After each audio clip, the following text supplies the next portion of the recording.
I'm psychologist and sociologist Buket Emanet Ateser. How are you? I hope you are peaceful and hopeful today. Last week we talked about how the concept of quiet quitting emerged, which global events it was affected by, and how it affected employees. Today we will talk about the positive and negative sides, and finally I will talk about how to quiet quit in a healthy way.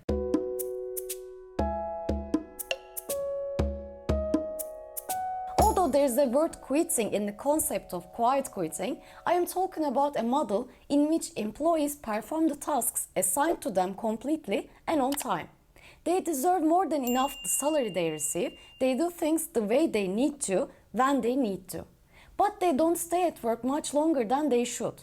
If a job requires 10 points of labor, they are not willing to better with 12 points. They don't make an effort to make themselves better than their co-workers or themselves as they were before. Doing a job better than necessary, achieving a better success than previous one, striving to be better than your co-workers requires more perseverance and motivation than the normal level. Those who quietly quit, first of all, have shortcomings in these two areas. The first characteristic of quiet quitting is the lack of perseverance for the better. Perseverance is associated with obstacles. There are some obstacles we need to overcome in order to be better at work. Where there are no obstacles or difficulties, we can hardly speak of perseverance. Even in a normal and adequate economy, there are some difficulties in business life. For example, our competitors in the workplace. We need to do our job better in order to stand out more than those whose success level is close to us. We need to improve ourselves. It could be a foreign language, it could be a learning program, it could be getting a certificate. This both improves us, contributes to our mobility and having better jobs, as well as increasing our self-confidence and knowledge. These reasons may be enough to strengthen our resolve. In a country with economic difficulties, competition is higher. So there are too many people who want the position we are in and who are sufficient for that position. So we feel obliged to work harder, just not be laid off or to feel safe at work. Improving our performance is not a choice, it's an obligation.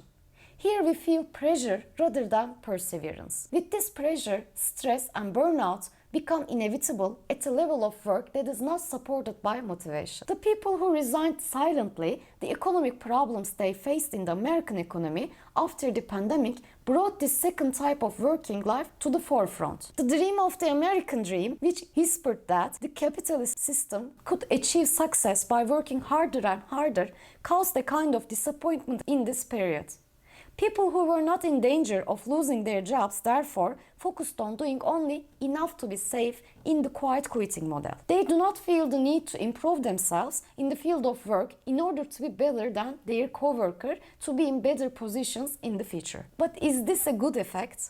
In the past, if he or she focused too much on his or her career goal, it's an extremely good resting time for people who do not attach much importance to their family and friends and self-care. After the pandemic, these people discovered the importance of these areas and started to spend efforts in these areas. This means more peaceful and happy people in total. On the other hand, the determination and effort to be better at work fed a sense of purpose in people. They had a goal in front of them and they held on to that goal tightly. The effort they put into this goal, as it paid off, satisfied them on a different mental level. They were more closely tied to the future and life with their goals. If we get paid in a field where we work, we see a serious development in areas such as self-confidence and self-esteem. This feeling of satisfaction may not be so effective in areas other than work, since being confident in the capitalist system is matched to making good money, getting a good title, dressing in good places, going nice places, etc. Getting rid of these effects will not be as quick and easy as one might think. The negative effects of giving up salaries and promotions shaped according to performance can be felt in different areas during the process. The second characteristic of silent resignation or quiet quitting is low motivation for better. Motivation is a kind of driving force that allows us to climb the steps necessary for our goals.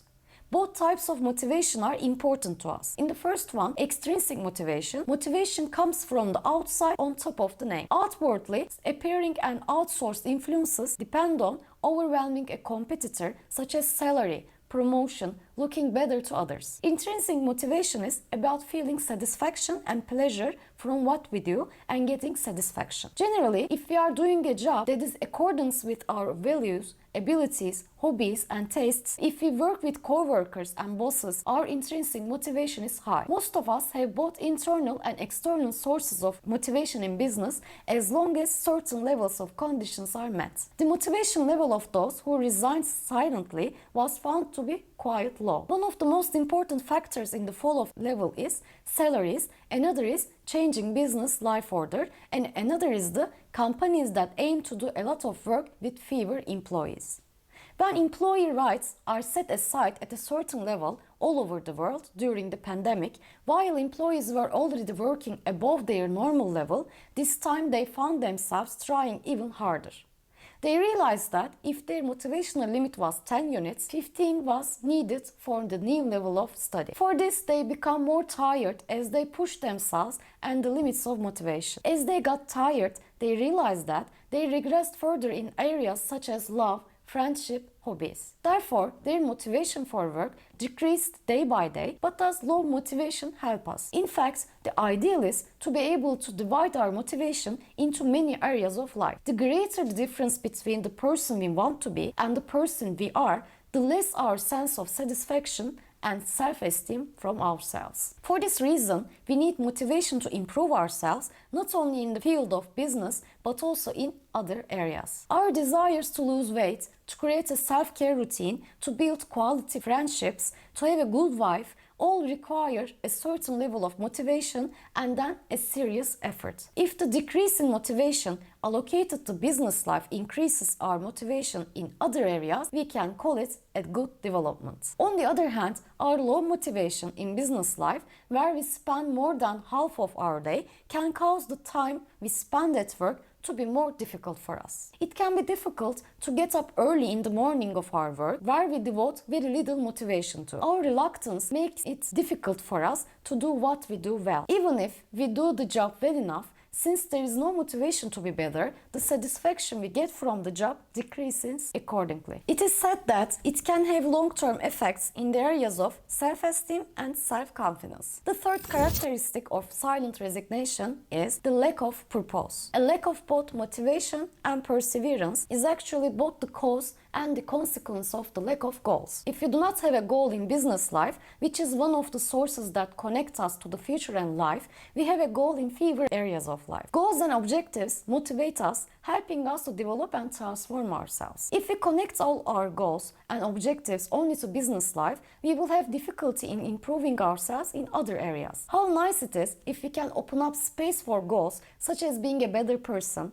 being more resourceful in our hobbies, being a better wife, being a good friend, being a better father or mother, being a better driver, etc. In this way, our feelings of satisfaction, self-esteem and self-worth are not damaged. However, if we attribute all our goals and objectives to being successful in business life and then leave it at hand and cannot turn to other good goals, we may face effects such as depression, melancholy, and weakening of ties with life. What keeps us alive, ensures progress, channels us into healthy areas is that we are goal-oriented. So far, we have discussed both the positive and negative aspects of three characteristics of silent resignation. The effects of these areas can vary according to people and their situations. Would it have more a positive effect on your life or a negative one? Please share it with me in the comments. To summarize, it may be good for us to establish our goals and objectives in other areas in order to be able to resign quietly in a healthy way. To direct the majority of our motivation to other areas that will be good for us if we do not spend it on work, and to create pleasant areas where we can embrace with determination. For a peaceful and happy life, family, friends, love, hobbies, goals and purposes, mental health, physical health, economic resources are at least good enough in the areas of the requirements for a more fulfilled life. Silent resignation can be done if it will provide you with these things. However, if it will distract you from this, it may be better to regulate your view of business life.